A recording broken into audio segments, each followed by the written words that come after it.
Carte 49. L'amour. Comprenez bien qu'une graine n'est jamais en danger. Quel danger pourrait-il y avoir pour une graine? Elle est totalement protégée.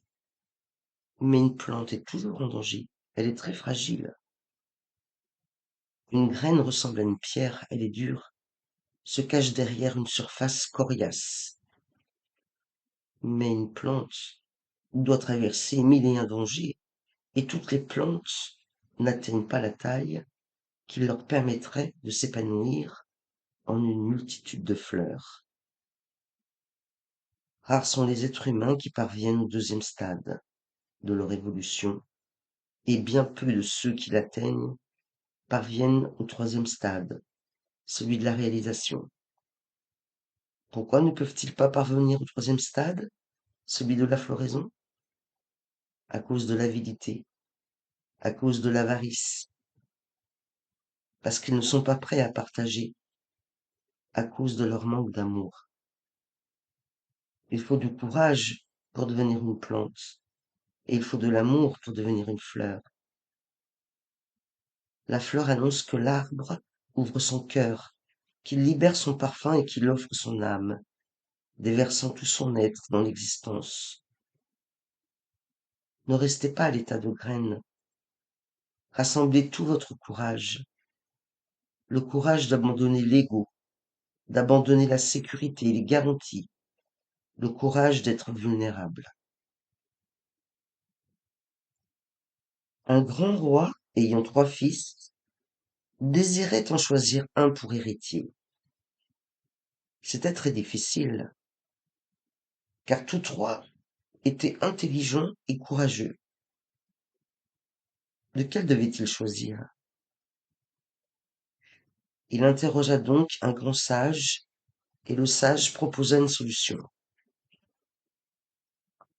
Le roi rentrait chez lui et demandait à ses 3 fils de venir. Il leur donna à chacun un sac contenant des graines de fleurs et leur dit qu'il allait partir en pèlerinage. Cela prendra quelques années, 1, 2 ou 3 peut-être, davantage. C'est une sorte de test pour vous. Quand je reviendrai, vous devrez me rendre ces graines. Celui qui les protégera le mieux sera mon héritier. Et il partit faire son pèlerinage. Le premier fils les emmena dans un coffre de fer, parce qu'ainsi, au retour de son père, il serait en mesure de les lui remettre telles quelles. Le second pensa, si je les enferme comme mon frère, elles mourront, et une semence morte n'est plus une semence. Mon père pourrait m'objecter, je t'avais donné des semences vivantes. Elles auraient pu pousser, mais celles-ci sont mortes et ne peuvent plus germer. Ainsi se rendit-il au marché, vendit des semences et garda l'argent, pensant, lorsque mon père reviendra, j'irai au marché acheter de nouvelles semences, ainsi je lui rendrai de meilleures que celles-ci. Mais le troisième fils fit mieux. Il retourna au jardin et y sema toutes les graines à la volée. 3 ans plus tard, lorsque le père revint, le premier fils ouvrit son coffre. Les semences étaient mortes et malodorantes. Quoi? S'exclama le père. Ce sont les graines que je t'ai données.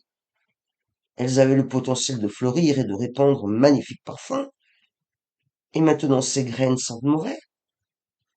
Ce ne sont pas mes graines.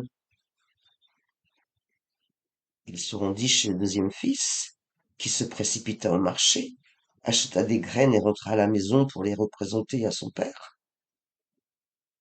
Voici les graines. Le père lui dit, tu fais mieux que ton frère, mais tu n'es pas encore aussi compétent que je l'espérais. Plein d'espoir, mais aussi plein de crainte, il se rendit chez son troisième fils. Et toi, qu'as-tu fait?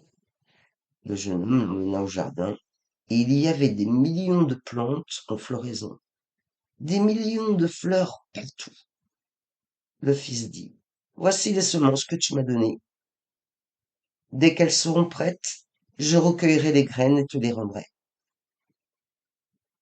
Tu es mon héritier, dit son père. C'est ainsi qu'il faut se comporter avec des semences.